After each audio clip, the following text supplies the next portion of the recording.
Welcome back, Makale. You are listening to 52nd episode of Kuti Story with me, Satish, season 2. ஒரு professor கிளாஸ்ல வரும்போது ஒரு empty jar கொண்டு வராரு. கொண்டு வந்துட்டு டேபிள் மேலே வச்சு கொஞ்சம் ஸ்டோன்ஸ் அதில் ஆட் பண்ணுறாரு. ஆட் பண்ணிட்டு ஸ்டூடெண்ட்ஸை கேட்குறாரு இந்த ஜார் ஃபுல்லாக இருக்கான்னு சொல்லிட்டு ஸ்டூடெண்ட்ஸும் ஜார் ஃபுல்லாக இருக்குன்னு சொல்கிறாங்க. சரின்னு சொல்லி நெக்ஸ்ட் அதில் கொஞ்சம் பெபிள்ஸ் அதாவது கூழங்கற்களை ஆட் பண்ணுறாரு. ஆட் பண்ணிட்டு மறுபடியும் ஸ்டூடெண்ட்ஸ் கேட்குறாங்க இது ஃபுல்லாக இருக்கான்னு சொல்லிட்டு ஸ்டூடெண்ட்ஸ் இது ஃபுல்லாக இருக்குது, இதுக்கு மேலே வேறு எதுவுமே ஆட் பண்ண முடியாது அப்படிங்கிற மாதிரி சொல்கிறாங்க. மறுபடியும் அவர் டேபிள் மேலே அந்த ஜாரை வைக்கிறாரு. வச்சுட்டு அதில் கொஞ்சம் சாண்ட் அதாவது மணல் ஆட் பண்ணுறாரு. ஆட் பண்ணி இதுலேயும் ஏதாவது இடம் இருக்கான்னு கேட்கும்போது ஸ்டூடெண்ட் சொல்கிறாங்க இதுக்கு மேலே எந்த ஒரு திங்குமே ஆட் பண்ணவே முடியாது, ஜார் கம்ப்ளீட் ஃபுல்லாக இருக்குன்னு அப்படின்னு சொல்கிறாங்க.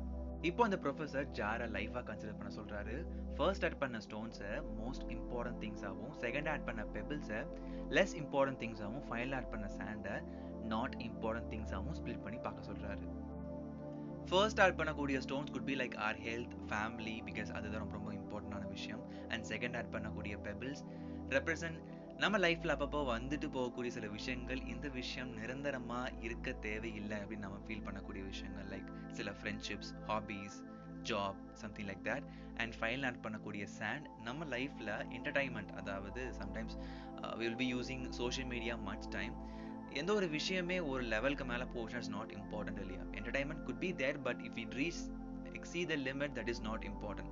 ஸோ அந்த மாதிரி கன்சிடர் பண்ணக்கூடிய விஷயங்களை நம்ம லிஸ்ட் டவுன் பண்ணிக்கலாம். இது லிஸ்ட் டவுன் பண்ணுறது மூலியமா என்ன பண்ணலாம் அப்படின்னா, இந்த விஷயத்துக்காக ஏன் ஒரு நேரம் ஸ்பெண்ட் பண்ணுறோம் அப்படிங்கிறத அனலைஸ் பண்ணி we can try to avoid that. இந்த விஷயம் நம்ம பிரித்து பார்க்காம விட்டோம் அப்படின்னா எல்லாமே ஒரு காமனாக, எல்லாமே ஒரே இது நான் தான், இது எல்லாமே நான் பண்ணுவேன், இது காமனாக இருக்கும். ஸோ எதுக்குமே எதுக்கு இம்பார்ட்டன்ஸ் கொடுக்கணுங்கிறதுக்கான mentally will not get fixed. இதுக்கான பர்ஃபெக்ட் ரியல் டைம் எக்ஸாம்பிள் சொல்லணும் அப்படின்னா, சில விஷயங்களுக்காக நம்ம மண்டை ஒடிச்சு நிறைய கஷ்டப்பட்டு ஒரு சொல்யூஷன் கொண்டு வருவோம். ஆனால் கடைசியில் தான் தெரியும் இந்த விஷயத்துக்காக வாடா இவ்வளோ செலவு பண்ணோம், இவ்வளோ டைம் ஸ்பெண்ட் பண்ணோம், இது தேவையில்லாத விஷயமா இருக்கேன்னு சொல்லிட்டு. பிகாஸ் நம்ம லைஃப்பில் சம்டைம்ஸ் மோஸ்ட் இம்பார்ட்டன்ட் திங்ஸை ட்ரீட் பண்ணுறது சம்டைம்ஸ் லீஸ்ட் இம்பார்ட்டண்ட்டாக போயிடும். ஸோ அதை கடைசியில் போய் ஃபீல் பண்ணுறதுக்கு முன்கூட்டியே நம்ம டிசைட் பண்ணிட்டோம் அப்படின்னா அதுக்கான ப்ரியாரிட்டி லெவலை குறைச்சிடலாம் அண்ட் அதுக்கான இன்வால்மெண்ட் லெவலும் குறைச்சிக்கலாம். மல்டிபிள் விஷயங்களில் ஒரே நேரத்தில் ஃபோக்கஸ் பண்ணுறது எல்லாத்தினாலையும் முடியாது. Only few can do. Everyone have different capabilities.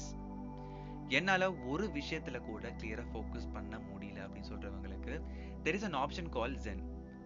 Zen is nothing but focusing on one work completely. அதாவது எழுந்திருக்கிறதா இருக்கட்டும், தூங்குறதா இருக்கட்டும், வேலை செய்யறதா இருக்கும், ஒரு விஷயத்த ஒரு நேரத்தில் செய்யறது மட்டும் பண்ணாவே போதும் அப்படிங்கிறது தான் ஜெனோட ரியல் பிரின்சிபல்ஸ்.